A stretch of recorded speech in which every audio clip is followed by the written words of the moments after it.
வணக்கம். உங்களை அன்புடன் வரவேற்கிறது Sudhan coaching YouTube channel. So இன்னைக்கு வீடியோவில் என்ன பார்க்குறோம் அப்படின்னு பார்த்தீங்க அப்படின்னா, அதாவது நமக்கு எஸ்எஸ்சியில் சிஜிஎல் நோட்டிஃபிகேஷன் இன்னைக்கு 24th வரதா வந்து சொல்லியிருந்தாங்க. ஸோ அதுக்கான கரெக்டான அப்டேட்டுமே கொடுத்து அதுக்கு நோட்டிஃபிகேஷனுமே ரிலீஸ் பண்ணியிருக்காங்க. ஸோ எஸ்எஸ்சி சிஜிஎல்ல நோட்டிஃபிகேஷனில் என்னென்ன மாதிரியான முக்கியமான டேட் ஓகேவா, அதாவது சிஜிஎல் சொல்லப்படக்கூடிய இந்த கம்பைன் கிராஜுவேட் லெவல் 2024 இயற்கான நோட்டிஃபிகேஷன் அப்படிங்கிறது ரிலீஸ் பண்ணியிருக்காங்க. ஸோ அதுக்கான முக்கியமான டேட் அப்படின்னு பார்த்தீங்க அப்படின்னா, உங்களுக்கு ஃபஸ்ட்டு ஆன்லைன் அப்ளிகேஷன்ஸ் அப்படிங்கிறது என்னைக்கு ஓப்பன் ஆகி என்னைக்கு லாஸ்ட் டேட் பார்த்தீங்க அப்படின்னா 24/6/2024. அதாவது இந்த வீடியோ நீங்கள் பார்க்குறீங்களே அதிலிருந்து 27/2024 ஓகேவா. அதாவது ஜூன் மாதம் 24ஆம் ஸ்டார்ட் பண்ணி ஜூலை மாதம் 24ஆம் வந்து பார்த்தீங்கன்னா கம்ப்ளீட் ஆகுது ஓகேவா. ஸோ கரெக்டாக வந்து பார்த்தீங்கன்னா ஒரு மாதம் அப்படிங்கிறதுக்கு வந்து கொடுத்துருக்காங்க ஓகேவா. ஸோ அடுத்து பார்த்தீங்க அப்படின்னா லாஸ்ட் டேட் தானே அது. அப்போ லாஸ்ட் டேட்டில் எந்த டைமிங்கில் வந்து ஆன்லைன் அப்ளிகேஷன்ஸ் வந்து எண்ட் ஆகுது அப்படிங்கிற டைமிங் ரொம்ப முக்கியம். ஸோ அது வந்து பார்த்தீங்கன்னா நான் சொன்னேன் நம்மதவே ஜூலை 24 நைட்டு 11 மணியோட வந்து உங்களுக்கு வந்து இங்கே அப்ளிகேஷன் கடைசியாக அப்ளை பண்ணக்கூடிய லாஸ்ட் டேட் வந்து கம்ப்ளீட் ஆகுது ஓகேவா. ஸோ அடுத்ததாக வந்து பார்த்தா இதுக்கான ஆன்லைன் ஃபீ கட்டுறது ஓகேவா. ஸோ ஆன்லைனில் அதாவது ஃபீ பேமெண்ட் பண்ணது கட்டுற மாதிரி இருக்கும். இது யாருக்கு கட்டணும் யார் கட்டக்கூடாது அப்படிங்கிறத வீடியோக்குள்ளே உள்ளே போய் பார்க்கும்பொழுது நான் சொல்கிறேன் ஓகேவா. ஸோ முக்கியம் ஒரு சில பேர் தான் கட்டுற மாதிரி இருக்கும். அது யார் கட்டணும் யாருக்கு கட்ட தேவையில்லை யாருக்கு ஃப்ரீ அப்படிங்கிற முக்கியமான டீட்டெயில்ஸ் எல்லாம் வந்து நான் கண்டிப்பாக உங்களுக்கு வீடியோஸில் சொல்கிறேன்.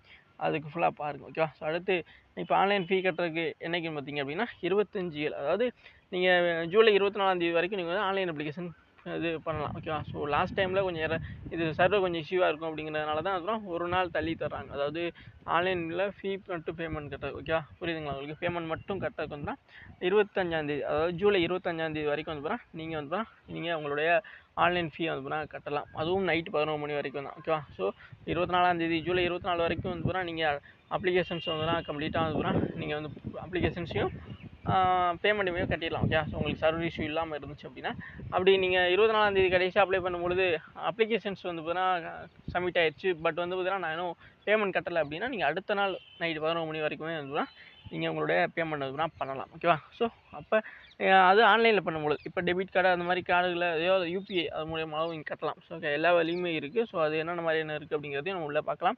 அடுத்து இதில் விண்டோ ஆஃப் தி அப்ளிகேஷன்ஸ் அப்படின்னு சொல்லுவாங்க. அதாவது என்னென்னு பார்த்தீங்க அப்படின்னா, நம்ம அப்ளிகேஷன் அப்ளை பண்ணுவோம்ல, இதுக்கு வந்து அப்ளை பண்ணும்பொழுது அங்கே எல்லா டாக்குமெண்ட்டுமே எல்லா டீட்டெயில்ஸும் கேட்பாங்க. அதில் வந்து பார்த்தீங்கன்னா நம்ம எதுவும் தப்பு இது பண்ணியிருந்தோம், அதாவது நம்ம நேமுக்கு பார்த்தா இனிஷியலோ அல்லது அப்பா பேரில் வந்து பார்த்தீங்கன்னா அது ஸ்பெல்லிங்கில் தப்போ, அம்மா பேரில் அந்த மாதிரி நம்ம இதெல்லாம் அப்பா அம்மா பேர்லாம் வந்து பார்த்தீங்கன்னா நம்ம ஒன் டைம் ரிஜிஸ்ட்ரேஷன் பண்ணிடுவோம். சில பேர் ஒன் டைம் ரிஜிஸ்ட்ரேஷன்லேயே தப்பு பண்ணியிருப்பாங்க. அதே தப்பு வந்து பார்த்தீங்கன்னா அப்ளிகேஷன்ஸில் பண்ணியிருக்க வாய்ப்பு இருக்குது.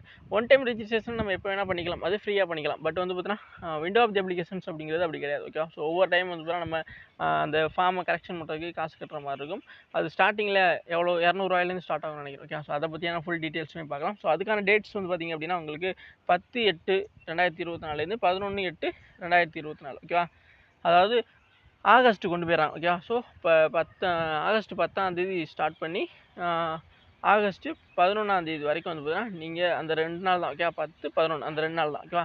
அதுவுமே நைட் 11 மணியோட முடிச்சு விட்றாங்க ஓகேவா. ஸோ அந்த 2 நாள் வந்து பார்த்தீங்கன்னா விண்டோ ஆஃப் தி அப்ளிகேஷன்ஸ் இருக்குது okay. So window of the application அப்படிங்கிறது என்ன அப்படிங்கிறதே நம்ம ஃபுல் டீட்டெயிலாக பார்ப்போம் ஓகேவா. ஸோ அடுத்து வந்து பார்த்திங்க அப்படின்னா இப்போ எக்ஸாம், அதாவது நான் ஆன்லைன் அப்ளிகேஷன்லாம் இப்போ அப்ளை பண்ணிவிட்டு ஃபீலாம் கட்டிட்டேன், விண்டோ ஆஃப் தி அப்ளிகேஷன்ஸ்லேயும் ஒரு சில கரெக்ஷன்லாம் அறிஞ்சு முடிச்சிட்டேன் அப்படின்னா இப்போ தான் எக்ஸாம் வரும்.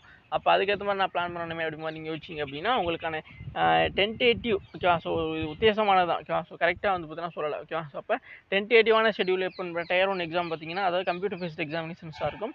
இது வந்து பார்த்தீங்கன்னா செப்டம்பர் அண்ட் அக்டோபர் மந்த் ஓகேவா. ஸோ இந்த வருஷம் 2024 செப்டம்பர் அண்ட் அக்டோபர் மந்தில் வந்து பார்த்தீங்கன்னா உங்களுக்கு சிபிடி, அதாவது டியர் 1 எக்ஸாமினேஷன்ஸ் வந்து கம்ப்யூட்டர் பேஸ்ட் எக்ஸாமினேஷன்ஸ் தான் இருக்கும் ஓகேவா. ஸோ அடுத்து இந்த டியர் 1 எக்ஸாம் பேட்டர்ன் என்ன அதுங்கிறமே நம்ம பார்க்கலாம். அடுத்ததாக வந்து பார்த்தீங்கன்னா டியர் 2 எப்போ நடக்கும் அதுவுமே டென்டேட்டிவ் ஷெடியூல் வந்து கொடுத்துருக்காங்க. அதுவுமே கம்ப்யூட்டர் பேஸ்ட் எக்ஸாமினேஷன்ஸ் தான் ஓகேவா. ஸோ முதல் வந்து பார்த்தீங்கன்னா நிறையா பேட்டர்ன்ஸ் வந்து இருந்துச்சு. டியர் 1, டியர் 2, டியர் 3 அப்படி நிறையா டியர் இருந்துச்சு. பட் வந்து பார்த்தீங்கன்னா லாஸ்ட் இயர்லேருந்து 2023ஆம் ஆண்டுலேருந்து இதுக்கான எல்லா எக்ஸாமினேஷன்ஸ்லேயும் வந்து இது மாற்றங்கள் கொண்டு வந்திருந்தாங்க. ஸோ அதே மாதிரி எஸ்எஸ்சி சிஜிஎல் இந்த கம்பைன் கிராஜுவேட் லெவல் எக்ஸாமினேஷன்ஸ்மே 2 டயர் மட்டும்தான் அப்படிங்கிற மாதிரி வந்து சொல்லியிருந்தாங்க. ஸோ அந்த டயர் 2 எக்ஸாமினேஷன்ஸ் பார்த்திங்க அப்படின்னா உங்களுக்கு டிசம்பர் 2024 வந்து நடக்கும் ஓகேவா. ஸோ அப்போ செப்டம்பர் அக்டோபரில் வந்து பார்த்திங்கன்னா நமக்கு Tier 1 எக்ஸாமினேஷன்ஸ் ஓகேவா. அதே மாதிரி ஒரு மாதம் கேப்பில் வந்து பார்த்தீங்கன்னா நமக்கு ரிசல்ட்டு வெளியிட்டு டிசம்பரில் வந்து பார்த்தீங்கன்னா Tier 2 எக்ஸாமினேஷன்ஸ் நடக்க வாய்ப்பு இருக்குது அப்படி மாதிரியான டென்டேட்டிவாக சொல்லியிருக்கோம் ஓகேவா. ஸோ இப்போ எக்ஸாமுங்கிறது கரெக்டாக அவங்க இப்போ சொல்லியிருக்க செப்டம்பர் அக்டோபரில் கண்டக்ட் பண்ணிட்டாங்க அப்படின்னா கண்டிப்பாக Tier 2 எக்ஸாமினேஷன்ஸுங்கிறது அவங்க சொன்ன இந்த டிசம்பர்லேயே நடக்கிறதுக்கு அதிகமான வாய்ப்புகள் தான் இருக்குது. ஸோ அதனால் கண்டிப்பாக வந்து பார்த்தீங்கன்னா நீங்கள் உங்களோட ப்ரிப்பரேஷனை வந்து ஒரே லெவல்லையும் கொடுங்க ஓகேவா. ஸோ ஏற்கனவே வந்து நிறைய பேர் படிக்க ஸ்டார்ட் பண்ணியிருப்பீங்க. ஸோ நமக்கு இதுங்கிறது வந்துருச்சு, அதாவது என்னென்னு பார்த்தீங்க அப்படின்னா நமக்கு நோட்டிஃபிகேஷன்ஸ் வந்துருச்சு அப்படின்னா நம்ம வந்து இன்னமும் வந்து பூஸ்ட்டாக இருக்கணும் அப்படிங்கிறது தான் நான் சொல்லக்கூடியதாக இருக்கும். ஸோ அதனால் கண்டிப்பாக வந்து உங்களோட டார்கெட்டில் வந்து எந்த ஒரு இதுவுமே பண்ணாமல் கரெக்டாக வந்து பார்த்தீங்கன்னா படிக்க ஆரம்பிச்சிருங்க ஓகேவா. எஸ். ஸோ நெக்ஸ்ட் பார்த்தீங்க அப்படின்னா இவ்வளோதான். முக்கியமான டேட் என்ன, எப்போ எக்ஸாம், என்ன மாதிரி விஷயங்கள், எப்போ லாஸ்ட் டேட்டு, எப்போ விண்டோ ஆஃப் தி அப்ளிகேஷன்ஸ் இது கரெக்ஷன் பண்ணணும், அதுக்கு எப்போ லாஸ்ட் டேட் அப்படிங்கிற விஷயம்லாம் பார்த்துட்டோம் ஓகேவா. ஸோ அடுத்த வந்து பார்த்தீங்கன்னா இதில் முக்கியமான விஷயங்கள் என்னென்னு பார்த்தீங்க அப்படின்னா நிறைய பேர், அதாவது இதில் என்னென்ன மாதிரியான வேக்கன்சியை தாண்டி வந்து என்ன மாதிரியான போஸ்டிங் இருக்குது அப்படிங்கிற மாதிரி விஷயங்கள்லாம் நிறைய பேர் எதிர்பார்ப்பீங்க. ஸோ முதல்ல வந்து பார்த்தீங்கன்னா இந்த மாதிரியான இது கொடுக்க மாட்டாங்க ஓகே. ஸோ ஜென்ரலாக கொடுத்துட்டு வேக்கன்சி அப்படிங்கிறது போயிடுவாங்க ஓகேவா. ஸோ சிஜிஎல்னாவே வந்து group B and group C லெவலான உங்களுக்கு போஸ்டிங்ஸ் இருக்கும். ஸோ குரூப் ஏ அப்படிங்கிறது வந்து நமக்கு ஐஏஎஸ் ஐபிஎஸ். ஸோ அதுக்கு கீழே ஒர்க் பண்ணுறவங்க தான் இவங்க ஓகேவா. ஸோ இவங்களோட 10 வருஷம் எக்ஸ்பீரியன்ஸுக்கு அப்புறமே வந்து 10 வருஷமாக அல்லது 15 வருஷம் எக்ஸ்பீரியன்ஸுக்கு அப்புறமா வந்து இவங்க குரூப் ஏ கிரேடுக்கு போயிடுவாங்க ஓகேவா. ஸோ அதனால் கண்டிப்பாக வந்து இதில் நம்ம கிராக் பண்ணி போகிறது அப்படிங்கிறது வேறு லெவலான ஒரு ஜாப்பில் வந்து நம்ம உட்காரும். ஸோ ரொம்பவுமே வந்து மதிப்பு முக்கியமாக ஒரு ஜாப்பாக தான் வந்து கண்டிப்பாக இருக்கும் ஓகேவா. ஸோ இதில் எல்லா ஜாப்பையும் பற்றியும் சொல்லிட்டாங்க ஓகேவா. ஸோ இங்கே இப்போ பார்க்குறோம்ல, ஸோ ஒவ்வொரு இதுக்குமே வந்து ஏஜ் லிமிட் அப்படிங்கிறதும் வேரி ஆகுது ஓகேவா. ஸோ அது ரொம்ப முக்கியம் ஓகேவா. ஸோ நமக்கு எந்த ஏஜ் வரைக்கும் எலிஜிபிள், அதுக்கப்புறம் ஏஜ் ரிலாக்ஸேஷன் யூஸ் பண்ண முடியுமா அப்படிங்கிறதெல்லாம் நம்ம யோசிச்சு வச்சா ஒவ்வொரு இதுக்குமே நம்ம அப்ளை பண்ணுற மாதிரி இருக்கும் ஓகேவா. ஸோ இப்போ இதுக்கான ப்ராசஸ் வந்துன்னா நம்ம அப்ளை பண்ணுற இடத்துல இந்த மாதிரியான மாற்றம் கொண்டு வந்திருக்கோம் அப்படிங்கிறத எப்படி அப்ளை பண்ணுறது அப்படிங்கிறத சொல்லும்போது நான் உங்களுக்கு கண்டிப்பாக உங்களுக்கு எக்ஸ்பிளைன் பண்ணுறேன். ஸோ இங்கே என்னென்ன மாதிரியான ஜாப் இருக்குது அப்படின்னு பார்த்தீங்கன்னா ஓகேவா. ஸோ ரொம்ப டீட்டெயிலாக பார்க்குறீங்கனாலும் ஸோ ஜென்ரலாக ஓவராலாக பார்த்துக்கலாம். அசிஸ்டன்ட் செக்ஷன் ஆஃபீஸர் ஓகேவா. ஸோ இது வந்து ஸ்ட்ராட்டஜிக் செக்ரட்டரி சர்வீஸில் வரும், எந்த மினிஸ்ட்ரியில் வருங்கிற வரைக்கும் வந்து சொல்லியிருக்காங்க ஓகேவா. ஸோ அது குரூப் பி அப்படிங்கிறது 1லேருந்து 7 வரைக்கும் வந்து உங்களுக்கு குரூப் பி தான் ஓகே. ஸோ எல்லாமே செக்ஷன் ஆஃபீஸர் தான். ஸோ ஒவ்வொரு மினிஸ்ட்ரி தான் மாறுது, ஐபி, ரயில்வேஸு, எக்ஸ்டர்னல் அஃபேர்ஸ், வெளியுறவுத்துறை ஓகேவா. ஸோ இது ஏஎஃப்ஹெச்ஓ அப்படின்னா உங்களுக்கு வந்து அந்த இதில் வரும் ஓகேவா. ஸோ அதே மாதிரி வந்து ministry of electronical and information technology okay. So IT department, அடுத்து other ministry of department okay. So அதெல்லாம் சேர்த்து ஒரு குரூப் பி ரேங்க் அப்படின்னு பார்த்தீங்க அப்படின்னா உங்களுக்கு ஏஜ் லிமிட் வந்து பார்த்துங்களேன். ஸோ இப்போ இது செக்ரட்டரி சர்வீஸ்லனா 20லேருந்து 30, அப்புறம் அதே மாதிரி ஐபி டிபார்ட்மெண்ட்டில் 18லேருந்து 30. அப்போ இப்போ நம்ம ஒவ்வொரு விதமாக வேரி ஆகுது ஓகேவா. ஸோ இதை பற்றி நம்ம தனியாகவே ஒரு வீடியோவில் பேசலாம். ஸோ இப்போ ஜென்ரலாக இப்போ இந்த இது இருக்குல்ல, பே லெவல் 7ங்கிறப்போ வந்து பார்த்திங்கன்னா உங்களுக்கு பேசிக் பே வந்து 44,900லேருந்து 1,42,400 வரைக்கும் வந்து இருக்கும் ஓகேவா. சம்பளம்ங்கிறது பார்த்திங்கன்னா பேசிக் பே லெவல் 7 படி வந்து ஸ்டார்டிங்கில் 44,900 ஸ்டார்ட் பண்ணி 1,42,400 வந்து உங்களோட சம்பளம் அப்படிங்கிறது இருக்கும் ஓகேவா. ஸோ இந்த ஃபஸ்ட் இதெல்லாம் ஓகேவா. ஸோ அடுத்து பார்த்திங்க அப்படின்னா உங்களுக்கு inspector of income tax, inspector of central excise, இதெல்லாம் வந்து குரூப் சி வரும். இப்போ இன்ஸ்பெக்டர் ஆஃப் இன்கம் டேக்ஸ் அப்படிங்கிறது குரூப் சி ரேங்கு ஓகேவா. ஸோ அது வந்து பார்த்திங்க அப்படின்னா உங்களுக்கு 18லேருந்து 30 வயசுக்குள்ளே இருக்கணும் அப்படிங்கிற மாதிரி சொல்லுவாங்க ஓகேவா. இப்போ 18லேருந்து 30 வயசு அப்படின்னா இதுக்கப்புறம் வந்து ஏஜ் ரிலாக்ஸேஷனும் அப்ளை ஆகும். அப்போ கண்டிப்பாக வந்து ஒவ்வொரு கேட்டகரிக்குமே வந்து கிட்டத்தட்ட ஏஜ் வந்து அதிகமாக தான் வரும் ஓகேவா. ஸோ முதல்ல வந்து 28 அப்படிங்கிற மாதிரியான ரேஞ்சு தான் இருந்துச்சு, 27, 28. இப்போ ஓரளவுக்கு இன்னும் ஏஜ் வந்து கொஞ்சம் இன்க்ரீஸ் பண்ணியிருக்கோம் ஓகேவா. ஸோ அது பார்த்திங்க அப்படின்னா அசிஸ்டன்ட் என்ஃபோர்ஸ்மெண்ட் ஆஃபீஸர், அது குரூப் பியில் வரும். அதுக்குமே 18லேருந்து 30 வயசு அப்படிங்கிற மாதிரி கொடுத்துருக்காங்க. சப் இன்ஸ்பெக்டர், அதாவது ஐபியில் வந்து சப் இன்ஸ்பெக்டர் அப்படிங்கிறதுக்கான குரூப் பி, இதில் 20லேருந்து 30 இயர்ஸ் ஓகேவா. ஸோ இந்த இன்ஸ்பெக்டர் அண்ட் சப் இன்ஸ்பெக்டருக்கு வந்து பார்த்திங்கன்னா ஃபிசிக்கலும் இருக்கும். ஸோ அது ரொம்ப சிம்பிளான ஒன்று தான் ஓகே. ஸோ ஒன்லி 1600 மீட்டர் மட்டும் இருக்கும். அதை பற்றி ஃபுல் டீட்டெயிலும் பார்க்கலாம் ஓகே. ஸோ அடுத்து பே லெவல் 6 அப்படிங்கிறது பார்த்திங்க அப்படின்னா 35,400லேருந்து 1,12,400 இருக்குது சம்பளம் இருக்கும். ஸோ இது வந்து பார்த்திங்கன்னா எக்ஸிக்யூட்டிவ் அசிஸ்டன்ட், ரிசர்ச் அசிஸ்டன்ட் அந்த மாதிரிலாம் வரும் ஓகேவா. ஸோ அப்போ இதுவுமே தான் குரூப் பியில் வரக்கூடியது எல்லாமே வந்து பார்த்திங்கன்னா இதில் சப் இன்ஸ்பெக்டர், அந்த இது ஜூனியர் ஸ்ட்ராட்டஜிக்கல் ஆஃபீஸருக்கு வந்து பார்த்தீங்கன்னா 12th தான் ஓகே. ஸோ 12th அல்லது நீங்கள் ஏதோ ஒரு டிகிரி முடிச்சிருந்தா கூட ஓகேவா. ஸோ அதுக்கான குவாலிஃபிகேஷன் தனியாக கொடுத்துருப்பாங்க. ஸோ அதை பற்றி நம்ம பார்க்கலாம். ஸோ இதுக்கான ஏஜ் எல்லாமே வந்து கம்ப்ளீட்டாக ஒன்றா தான் இருக்கும் ஓகேவா. ஸோ 18லேருந்து 30 வயசு தான். இது ஜென்ரலான ஒன்று. ஸோ இது போக வந்து ஏஜ் ரிலாக்ஸேஷன் அப்படிங்கிற அப்ளை ஆகும்போது நம்ம நிறைய பேருக்கு வந்து வாய்ப்பு அதிகமாக இருக்குது. ஓகே, ஸோ அடுத்து பே லெவல் 5 அப்படின்னு பார்க்கும்போது எவ்வளோ சம்பளம் வருதுன்னு பார்த்தீங்கன்னா பேசிக்காகவே 29,200லேருந்து 92,300 வந்து சம்பளம் இருக்கும். ஸோ இந்த பே லெவல் 5ல் வரக்கூடியவங்க ஆடிட்டர் அண்ட் அக்கௌண்டர் எல்லாருமே வந்துருவாங்க. ஸோ இவங்க எல்லாமே மேக்ஸிமம் வந்து இந்த மினிஸ்ட்ரி இந்த ஜென்ரலாக வந்துன்னா ஆடிட்டிங் டிபார்ட்மெண்ட் இருக்குல்ல அதில் தான் வந்து வருவாங்க. இவங்க எல்லாருமே குரூப் சி தான். ஓகே, ஆடிட்டரும் அக்கௌண்டன்ட் எல்லாருமே வந்து குரூப் சியில் வரக்கூடியவங்க. உங்களுக்கான ஏஜ் வந்துன்னா 18லேருந்து 27 வயசுக்குள்ளே இருக்கவங்களுக்கு தான் வந்து இதுக்கு எலிஜிபிள். ஓகே, ஸோ அடுத்து பார்த்தீங்க அப்படின்னா உங்களுக்கு பே லெவல் 4 ஓகேவா. ஸோ இதில் 25,500லேருந்து ஸ்டார்ட் பண்ணி 81,100 வரைக்கும் சம்பளம் இருக்கும்போது ஸோ இது வந்து போஸ்ட் ஆஃபீஸு அந்த மாதிரியான இடத்துல வந்து அதிகமாக வேலை இருக்கும். ஓகேவா. ஸோ அதுக்கப்புறம் வந்து எல்லா இடத்துலையும் வரும் டேக்ஸ் அசிஸ்டண்ட்டுங்கிறவங்க வந்து சிபிஐ அந்த இதில் வருவாங்க. ஓகே, ஸோ இன்கம் டேக்ஸ் டிபார்ட்மெண்ட்டில் வருவாங்க. ஸோ இவங்க எல்லாருமே வந்து குரூப் சி ரேங்க் தான். இவங்களுக்கு ஃபுல்லாகவே வந்து 18லேருந்து 27 வயசு வரைக்கும் வந்து இருக்குது. ஓகேவா. ஸோ இந்த இது இருக்குல்ல போஸ்டிங்ஸ் இதை பற்றி நம்ம தனியாகவே ஒரு வீடியோவில் பார்ப்போம். ஓகேவா. ஏன்னா ஒவ்வொருக்கான இம்பார்ட்டன்ட் என்ன ஜாப் நேச்சர் அப்படிங்கிறதையும் நான் வந்து உங்களுக்கு எக்ஸ்பிளைன் பண்ணுறேன். ஓகேவா. ஸோ ஏன்னா வெறுமனே வந்து பார்த்தீங்கன்னா நான் சொல்லிட்டு போயிடக்கூடாது. இப்போதைக்கு வந்து இந்த நோட்டிஃபிகேஷனில் என்னென்ன மாதிரி விஷயம் சொல்லியிருக்கேன் அப்படிங்கிறத நான் ஜென்ரலாக சின்னதாக இன்ட்ரோடக்ஷன் கொடுக்குறேன் தவிர இதை பற்றி ஃபுல்லாகவே நம்ம பார்க்கலாம். ஓகே, ஸோ அடுத்ததாக எல்லாருமே எவ்வளோ நேரம் எதிர்பார்த்துக்கிறது என்னென்னு பார்த்தீங்க அப்படின்னா வேக்கன்சி. ஓகே, ஸோ வேக்கன்சி அப்படிங்கிறது எவ்வளோன்னு பார்த்தீங்க அப்படின்னா டென்டேட்டிவாக வேகன்சி. ஓகே, ஸோ இது வந்து ஒரு உத்தேசமான வேகன்சி அப்படிங்கிற மாதிரி தான் நான் சொல்கிறேன். ஓகேவா. ஏன்னா உத்தேசமான வேகன்சி அப்படிங்கிறப்ப எவ்வளோ கொடுத்துருக்காங்கன்னா கிட்டத்தட்ட வந்துன்னா 17,727 வேகன்சி. Okay, so 17,727 vacancy. அப்போ 17K. ஓகே, ஸோ கிட்டத்தட்ட வந்துன்னா 18,000லேருந்து 18,000Kக்குள்ளே வந்து இருக்குது. ஓகே, ஸோ கிட்டத்தட்ட 18,000 தான். ஓகே, ஸோ இன்னும் ஒரு 300 வேகன்சி போட்டிருந்தாங்க அப்படின்னா 300 280 வேகன்சி போட்டிருந்தாவே வந்துன்னா நமக்கு 18,000 வேகன்சி. அப்போ 18,000 வச்சுக்கிறோங்க. ஓகேவா. ஸோ இப்போ 18,000 வேகன்சி இருக்குது அப்படின்னா இன்னுமே அதிக வாய்ப்பு இருக்குது. ஓகேவா. ஸோ இப்போ லாஸ்ட் டைம்லாம் வந்து பார்த்திங்க அப்படின்னா 36,000 வேகன்சி வரைக்குமே வந்து போச்சுல. ஸோ அப்போ அந்த லெவலுக்குலாம் போச்சு அப்படின்னா நமக்கு வேறு லெவலான ஒரு லக். ஓகேவா. ஸோ அதனால் கண்டிப்பாக வந்துன்னா இந்த எஸ்எஸ்சி எக்ஸாமினேஷன் நீங்கள் எந்த எக்ஸாம் படித்தாலும் சரி கண்டிப்பாக இதை அப்ளை பண்ணி வச்சுக்கிறோங்க. ஓகேவா. ஸோ அது ரொம்ப யூஸ்ஃபுல்லாக இருக்கும். ஓகேவா. ஏன்னா நம்ம எதிர்பார்ப்போம் ஒன்று, பட் வந்து நம்மளோட வாழ்க்கையில் நிறைய விஷயம் வந்து பார்த்தா நம்ம ஒன்று எதிர்பார்ப்போம், பட் எதிர்பார்க்குறது தான் ஒன்று எக்ஸ்ட்ராவே நடக்கும். அந்த மாதிரி தான் ஒன்று இருக்க. ஓகே, நீங்கள் எஸ்எஸ்சிக்கு இப்போது SCHSLக்கோ அல்லது MTSக்கோ ஏதோ ஒரு எக்ஸாம் படிப்பீங்க, பட் எக்ஸாமோட இது லெவல் தான் வந்து அதிகரிக்குமே தவிர கொஸ்டின்ஸ் எல்லாமே ஓரளவு சேமாக தான் இருக்கும். ஓகேவா. ஸோ 10 கொஸ்டின்ஸில் நீங்கள் 8 கொஸ்டின்ஸ் போட்டாவே வந்து நல்ல ஒரு ஜாபுக்கு போயிடலாம் அப்படிங்கிறத தான் நான் சொல்லுவேன். ஸோ அதனால் கண்டிப்பாக வந்து நீங்கள் எஸ்எஸ்சியில் எந்த எக்ஸாம் படித்தாலும் சரி கண்டிப்பாக வந்து இந்த எக்ஸாமுக்கு அப்ளை பண்ணுங்கள். ஏன்னா வேகன்சி கண்டிப்பாக வந்து அதிகரிப்பாங்க. ஓகேவா. ஸோ கண்டிப்பாக சொல்கிறேன் அதிகரிப்பாங்க. ஓகேவா. ஸோ நம்ம இது அதாவது ஜிடி சொன்னாங்க. ஓகேவா. ஸோ எஸ்எஸ்சி ஜிடி வந்து 2023க்கு வந்து போடும்போது என்ன சொன்னாங்கன்னா போடும்போது 25,000 வேகன்சி தான். ஓகே, புரியுதுங்களா. ஸோ அதுக்கப்புறம் என்னாச்சு, இப்போ 45,000 ஆகியிருக்கான். இப்போ கிட்டத்தட்ட வந்து எவ்வளோ வேகன்சி பார்த்துக்குங்க. அப்போ இன்னுமே அதாவது இன்னும் இது ரிசல்ட் வரல. ரிசல்ட் வர்றதுக்கு முன்னாடியே எவ்வளோ வேகன்சி அப்படின்னா ரிசல்ட் இன்னும் வர்றதுக்கு வந்து இன்னமும் மெடிக்கல்லாம் இதெல்லாம் இருக்குது, அதாவது ஃபிசிக்கல்லாம் இருக்குது. அதுக்கப்புறம் வேகன்சி இன்க்ரீஸ் பண்ணாங்கன்னு பார்த்தீங்கன்னா எங்கேயோ போயிடும். அப்போ அதே மாதிரி தான் நான் சொல்கிறேன், இந்த CGL எக்ஸாமினேஷன் நீங்கள் வந்து அப்ளை பண்ணுங்க. ஓகேவா. ஸோ சும்மா வச்சு அப்ளை பண்ணுங்கள். ஸோ ஒரு எக்ஸ்பீரியன்ஸாச்சும் போயிட்டு வாங்க. ஓகேவா. ஸோ நான் சொல்லக்கூடியது தான். ஓகேவா. ஸோ இதில் நிறைய பேருக்கு ஃப்ரீயாகவும் இருக்கும், சில பேருக்கு தான் வந்து காசு கட்டுற மாதிரி இருக்கும். ஸோ அது யார் அப்படிங்கிறதையும் நான் சொல்கிறேன். ஓகேவா. எஸ். ஸோ அடுத்து பார்த்தீங்க அப்படின்னா இங்கே வேகன்சி பார்த்தாச்சு. அடுத்து வந்து பார்த்தீங்கன்னா age relaxation. Okay, so age limit. ஓகேவா. அது ரொம்ப முக்கியமானது. ஏஜ் லிமிட் பார்த்தீங்க அப்படின்னா உங்களுக்கு ஜூலை 1. ஓகே, ஸோ செப்டம்பர் சம்மந்தம்லாம் தான் வருது, கரெக்டான மாதம் வர மாட்டேங்குது பாருங்க. ஓகேவா. So August 1. ஓகேவா. ஸோ ஆகஸ்ட் 1லேருந்து 2024 படி வந்து பார்த்திங்கன்னா அவங்க சொல்கிற ஏஜ் வந்து இருக்கணும். ஓகே, இப்போ 18லேருந்து ஆகஸ்ட் 1 ஓகே. ஸோ ஆகஸ்ட் 1 என்பதை நான் கால்குலேட் பண்ணுறாங்க. ஓகேவா. 2024.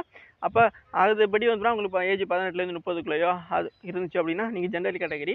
அதுக்கு 30 வயசுக்கு மேலே இருக்குது அப்படின்னா உங்களுடைய எந்த கேட்டகரியில் வருவீங்க. இப்போ OBC, SC, ST, OBC அந்த மாதிரி கேட்டகரிலாம் இருக்குல்ல. ஸோ அதில் வந்து பார்த்தீங்கன்னா நீங்கள் மாற்றம் நமக்கு ஏஜ் ரிலாக்ஸேஷன் அப்படிங்கிறதும் வந்து இருக்குது. ஓகேவா.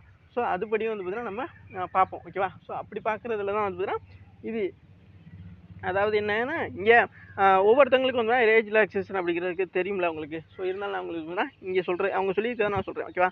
ஸோ ஏஜ் லிமிட் 18லேருந்து 27 சொல்கிறாங்களே, அவங்க எந்த வருஷத்துலேருந்து எந்த வருஷத்துக்குள்ளே பிறந்தவங்களா இருக்குன்னு பார்த்தீங்க அப்படின்னா அதையுமே டீட்டெயிலாக கொடுத்துறேன். ஓகேவா. ஸோ இது பெரிய டவுட்டாகவே இருக்கும் நிறைய பேருக்கு. ஓகேவா.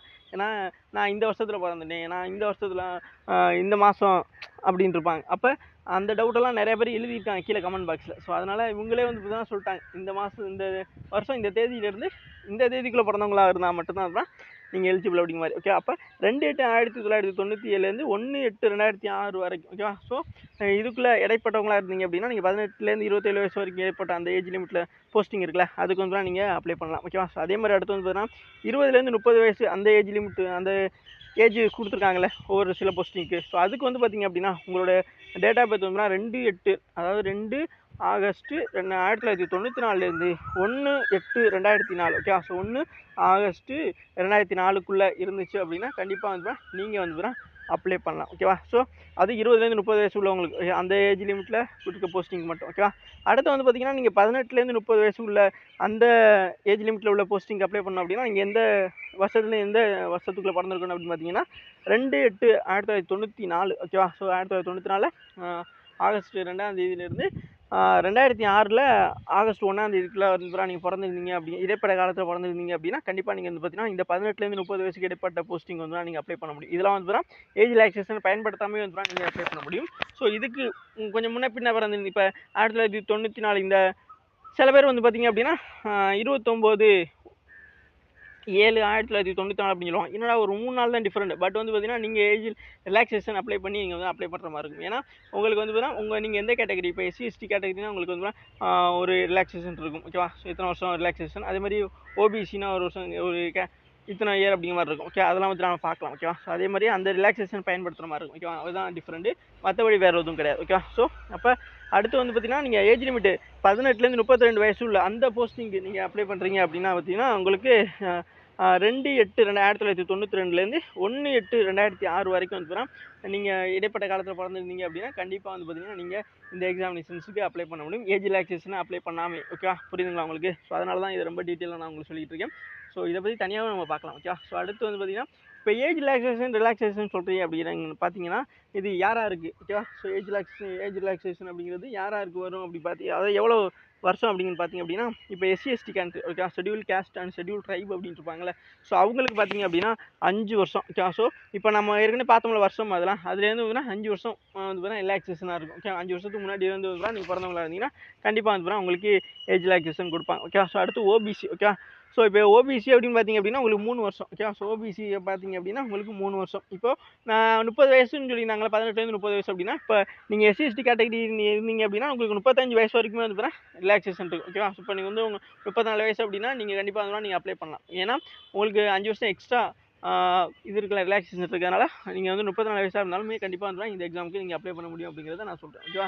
ஸோ அடுத்து வந்து பார்த்தீங்கன்னா OBC கேட்டகரி. இப்போ வந்து நீங்கள் உங்களுக்கு 32 அல்லது 33 வயசு இருக்குது அப்படின்னா நீங்கள் கண்டிப்பாக வந்து அப்ளை பண்ணலாம். அதாவது 18 அந்த 30 வயசு உள்ள கேட்டகரியாக இருந்தீங்க, அந்த போஸ்டிங் அப்ளை பண்ணிருந்தீங்கன்னா அதே இது வந்து 17 27 வயசுக்குள்ள அந்த போஸ்டிங் அப்ளை பண்ணுறீங்க அப்படின்னா நீங்கள் 30 வயசாக இருந்தாலுமே வந்து அப்ளை பண்ண முடியும். ஏன்னா உங்களுக்கு OBC கேட்டகரியில் 3 வருஷம் ஏஜ் ரிலாக்ஸேஷன் இருக்குது. ஓகே, ஸோ அடுத்து PWD. ஓகே, ஸோ இதில் அன்ரிசர்வ் URக்கு மட்டும்தான். ஓகே, இது வந்து பார்த்தீங்கன்னா ஒவ்வொருத்தருமே தனித்தனியாக வரும். ஓகே, ஸோ அதாவது டிசபிலிட்டி இருக்காங்களே, மாற்றுத்திறனாளிகள், அவங்களுக்கு தான் வந்து PWD அப்படின்னு சொல்கிறது. இவங்க பொது பிரிவினருக்கு வந்து 10 வருஷமும் OBC கேட்டகரிக்கு வந்து 13 வருஷம் வந்து பார்த்தீங்கன்னா கொடுக்குறாங்க. அதே SC ST கேண்டிடேட் வந்து 15 வருஷம் வரைக்கும் வந்து கொடுக்குறாங்க. அப்போ 45 வயசு வரைக்கும் கூட வந்து நீங்கள் வந்து அப்ளை பண்ணுறதுக்கு வந்து அதிக வாய்ப்பு இருக்குது. ஓகேவா? ஸோ அதனால் கண்டிப்பாக வந்து இது யாராருக்கு எவ்வளோ அப்படிங்கிறத தெரிஞ்சுக்கணும். ஓகேவா? ஸோ அடுத்து வந்து பார்த்திங்க அப்படின்னா அவ்வளோதான். ஓகேவா? ஸோ மற்ற எந்த ஒரு கேட்டகரியுமே நமக்கு தேவையில்லாதது தான். ஓகேவா?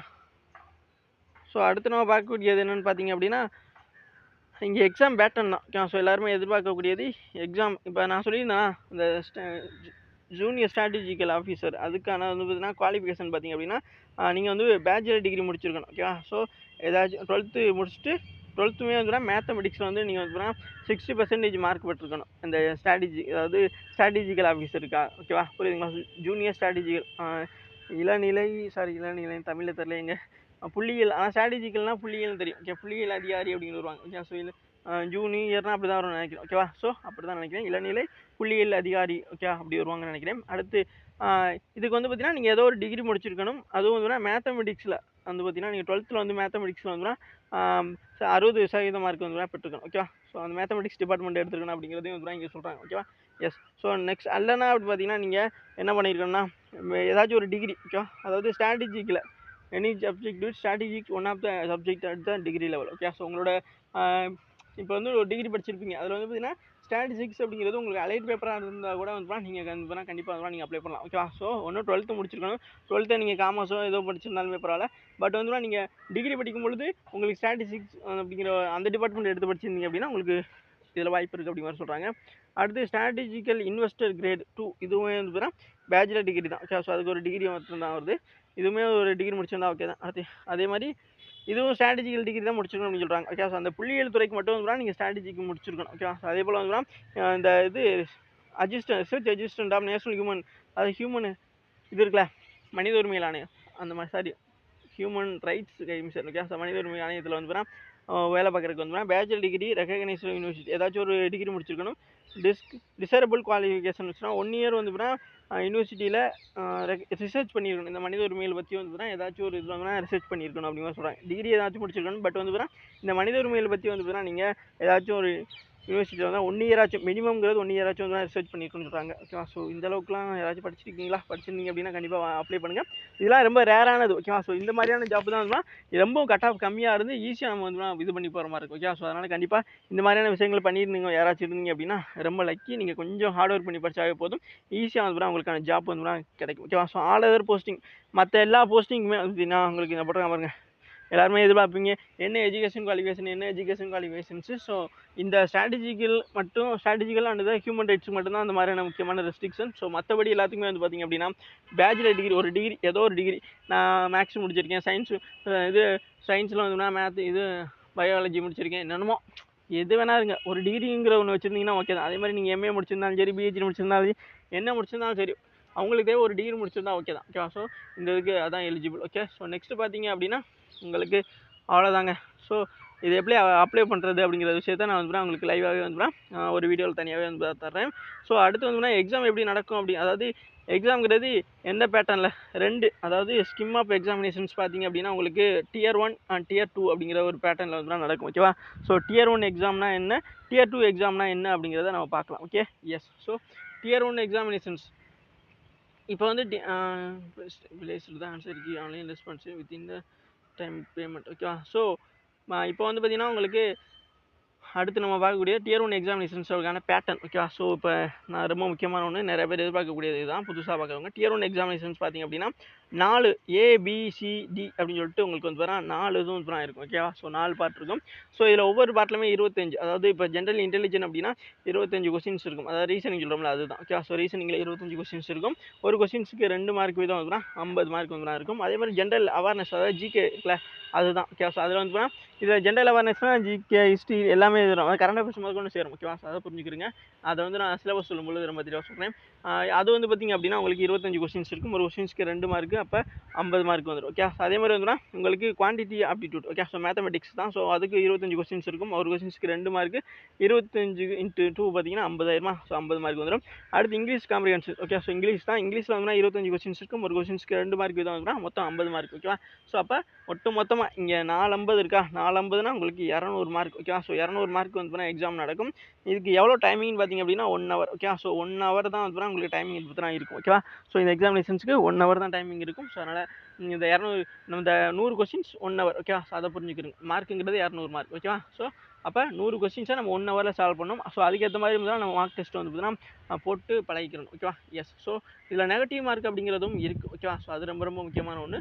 ஸோ அதில் தான் நிறைய பேருக்கு டவுட்டுமே வந்து வரும். ஸோ அதை தான் கீழே சொல்லியிருக்காங்க பாருங்க. ஸோ இப்போ இங்கே Tier 1 எக்ஸாமினேஷன்ஸ் பார்த்திங்க அப்படின்னா உங்களுக்கு ஒன்லி ஆப்ஜெக்டிவ் டைப்பில் தான் இருக்கும். ஓகே, ஸோ மல்டிபிள் சாய்ஸ் வந்து சூஸ் பண்ணுற 4 ஆப்ஷன்ஸ் கொடுத்து அதை சூஸ் பண்ணுற மாதிரி தான் இருக்கும். ஸோ இங்கே வந்து பார்த்தீங்கன்னா 2 லாங்குவேஜ் தான். ஓகேவா? ஸோ இப்போ வந்து நீங்கள் எம்டிஎஸ் எக்ஸாமோ சிஹெச்எஸ்எல் எக்ஸாமோ எழுதினீங்க அப்படின்னா உங்களுக்கு தமிழ் லாங்குவேஜ்லாம் இருக்கும். பட் வந்து பார்த்தீங்கன்னா சிஜிஎல் எக்ஸாமினேஷன்ஸை பொறுத்த வரைக்கும் இங்கிலீஷ் அண்ட் ஹிந்தி 2 லாங்குவேஜ் தான். ஓகேவா? ஸோ இந்த 2 லாங்குவேஜை தவிர வேறு எந்த லாங்குவேஜ் இருக்காது. ஓகேவா? ஸோ அதனால் கண்டிப்பாக வந்து பார்த்தீங்கன்னா நீங்கள் தமிழ் இருக்கும் அப்படிங்கிற மாதிரி வந்து நீங்கள் வரக்கூடாது. ஓகேவா? ஸோ இங்கே எல்லாமே இங்கிலீஷில் நீங்கள் படிச்சிருந்தால் மட்டும்தான் உங்களால் இங்கிலீஷில், ஏன்னா நமக்கு இங்கே ஹிந்தி தெரியாது. ஓகே, ஸோ தமிழ்நாடு ஆஸ்பிரண்ட்ஸாக இருக்கட்டும், கேரளா அண்ட் சவுத் இந்தியன் ஸ்டூடெண்ட்ஸ்க்கு வந்து ஹிந்தி தெரியாது. ஸோ அதனால தான் சொல்கிறேன், இங்கிலீஷை மட்டும்தான் வந்து நம்பி வரோம். ஸோ அதனால் இங்கிலீஷை படிச்சிங்க அப்படின்னா உங்களுக்கு பெஸ்ட். ஓகேவா? ஸோ நான் வந்து எம்டிஎஸ் படிச்சுட்ருக்கேன், நான் தமிழில் தான் படிச்சுட்ருக்கேன். பட் வந்து பார்த்தீங்கன்னா நான் எஸ்எஸ்சி சிஜியில் எழுத போகும்பொழுது எனக்கு எப்படி லாங்குவேஜ் இங்கே மாற்ற முடியாது. ஓகே, ஸோ 2 லாங்குவேஜ் தான் இருக்கும். ஒன்று ஹிந்தி இருக்கும் அல்லது இங்கிலீஷ் இருக்கும். ஸோ இங்கிலீஷ் தான் நமக்கு தெரியும். ஸோ ஓரளவாச்சும் அரைகுறையாக சொல்கிறேன், அதாச்சும் தெரியும். அதை கிளிக் பண்ணி நம்ம ஓரளவு கொஸ்டின்ஸை புரிஞ்சுக்கிற அளவுக்கு நாலேஜ் இருந்தாவே போதும். ஓகேவா? ஸோ நீங்கள் இங்கிலீஷுக்கு ஸ்பெண்ட் பண்ணி படிச்சிங்கனாவே வந்துடும், உங்களுக்கு இங்கிலீஷுங்கிறது ஒரு மேட்டராகவே இருக்காது. ஸோ அதனால் கண்டிப்பாக நல்லா வந்துடும். ஸோ அதனால் ஒன்றும் பயம் கிடையாது. ஓகேவா? ஸோ அதனால் இங்கிலீஷ் அண்ட் ஹிந்தியில் தான் எக்ஸாம் இருக்கும். ஓகேவா? ஸோ சிஜிஎல் எக்ஸாம் பொறுத்த வரைக்கும் மற்ற லாங்குவேஜ்லாம் இன்னும் ஆட் பண்ணல.